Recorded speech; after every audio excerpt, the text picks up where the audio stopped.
you lost a toenail? No, it's just some of it. Just, obviously playing on the court, a lot of stopping and starting. The toenails take a bit of a beating. So it's the middle one of my right foot.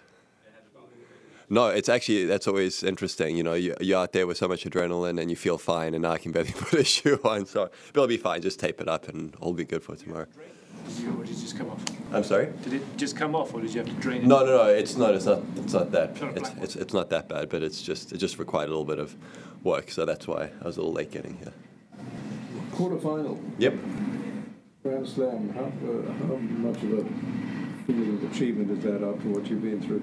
Yeah, it feels great. Obviously, I think getting here in this position a couple years ago, I think was very valuable experience in today's match. Obviously, when you, at this sort of stage of tournaments, it's, it means a lot. And I think just being in that stage previously, I think, made it just settled, myself a little bit. As the match went on, I thought it was such a close match that towards the end, all my focus was just getting through the match. I didn't really even think of the stage of the tournament or anything. But obviously, it feels great right now, matching my best result here. I feel like I'm playing really good tennis. My body's healthy. It was, pretty tough last year and beginning of this year with a few injuries, but right now, and since actually the whole year, I mean, obviously a few aches and pains, but every tennis player has that, and I'll glad to accept that. It's the injuries where you're unable to practice and play the kind of way that you wanted to. So, yeah, it feels good, but definitely, there's a few matches to go. So I'm pretty excited about that. Thoughts on your next match against either of those guys, what that'll be, and sort of the stakes of, being in this part of the tournament without any of the usual suspects still around in your hat? Obviously, it's been a very different tournament with. Our sport's been dominated by such a select group of people for so long that it obviously feels a little bit different. But I think most sports are like this, where you do have. Multiple people contending. Just we've had some of the greatest players of all time playing in our time here. So obviously at this stage it's always going to be a tough match. I mean, regardless of who I'm playing, it's in a big arena, and there'll be a lot of outside factors. But for me, I've played Sam a few times this year already. I haven't played Misha in quite a few years. Obviously the guys play very different tennis. It'll be interesting to see how that match goes tonight. It's always nice to be in a position where you're already through and you can sort of watch it. But as I was saying, I'm happy with the way I'm playing. And either guy, obviously there'll be a few adjustments, but for the most part, what I'm trying to do will remain pretty much the same. Is there anything you can take from your last 2 years ago when you played in the quarterfinal, the feelings you had? I mean, I think so. That match definitely didn't go the way I wanted to. I feel like I'm a much, I think, better tennis player than I was back there, especially from the mental side. I feel like I've had a lot of experiences that I can draw on, and I'm 2 years older, hopefully 2 years wiser, and going out there, at least I think I'll have a better idea of maybe handling the situation a little bit. Of course, I don't know what court I'm going to be on. Maybe we'll be on Ash. I've never been on Ash before. I've hit there once. I was supposed to play Stan there a couple of years ago, but the rain threw us off, and we went out to Armstrong. So if I am there, obviously that'll be a great experience.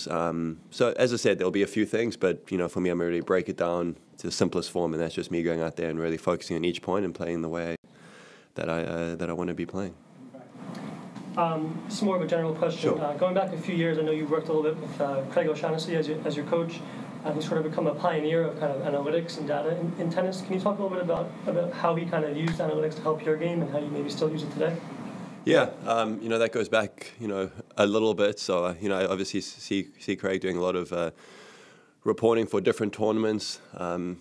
Tennis is interesting. I feel in terms of stats and stuff, maybe we're a little bit behind the curve, especially, me just coming to the States and seeing, the stats they'd use for obviously like NFL, NBA, etc. And so obviously, especially in baseball, I mean, there's stats galore. And I feel like tennis is really picking that up now. I think a lot of guys are looking at that. We see these like, IBM match sites, keys to the match. I think, Craig is definitely one of the pioneers in bringing that sort of thing to it. I mean, for me, myself, I feel, it's always interesting gathering data, and I'm certainly have my team who look at that, and I think they feed me through specific things that I might find valuable.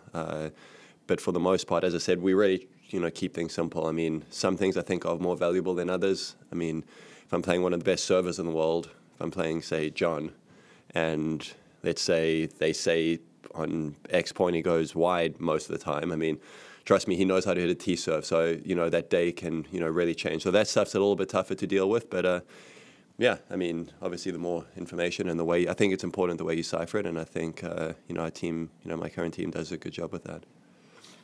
Today you served so well in the first 2 sets. Yep. What's happened after? First question. And second one, Lorenzi told that for him the surface of Louis Armstrong is speedier than other courts. Do you agree?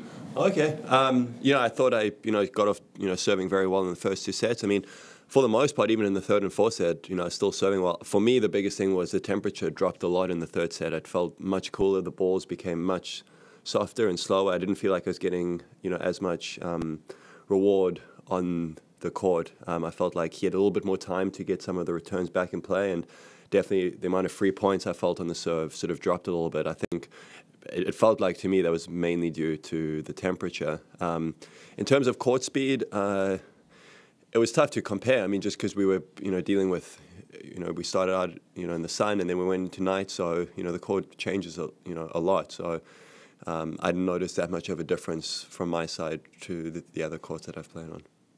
We got Diego Schwartzman, who's 5'7", Yep. and you're one of the numerous guys, 6 foot. Can you talk a bit about the advantages of being tall, or maybe are there disadvantages, and has Diego got some? Yeah, I mean, it's very interesting. I must say quite a bit, especially with the amount of taller tennis players coming through now. I mean, I think if you try simplify it as much as possible, I mean, I guess you could say if a guy who's my size can move around the same as a guy who's much smaller, you would think there's maybe going to be a few more advantages, but just because when it comes to the serve especially, the height that I can hit a serve on will always be, Diego would have to jump very high to, be able to match it. And I think just the way tall guys are, training, working on movement, and I think that philosophy is changing a lot as well. I think, a while back, if you're tall, you had to come in, and I don't know if you actually gave yourself a bit of a chance. And now you see some of the tall guys who, cover the court, very well. If you take something like Diego, I mean, he's right now the best return on tour. When you look at the stats, he's broken more than anybody else, especially on the returns. I feel like it's definitely a big advantage. For me, against some guys, I'm having to sort of, especially on the stretch, sort of going down because the ball's a little bit lower, whereas he's able to sort of hit up a little bit. And just his strike zone, I think, lends itself very, very, very much on the returns. I mean, from the back, he's an incredible mover. I mean, I think his balance has changed of direction. I think it's maybe a little bit easier when you're not as tall. But at the same time, I think covering the court and stuff, if a tall guy can have that same sort of anticipation and balance, there's definitely some natural benefits to that. So it's I've played him and practiced with him, and I think he's definitely he's a tough competitor, and given his size and stuff, he really is able to play great tennis.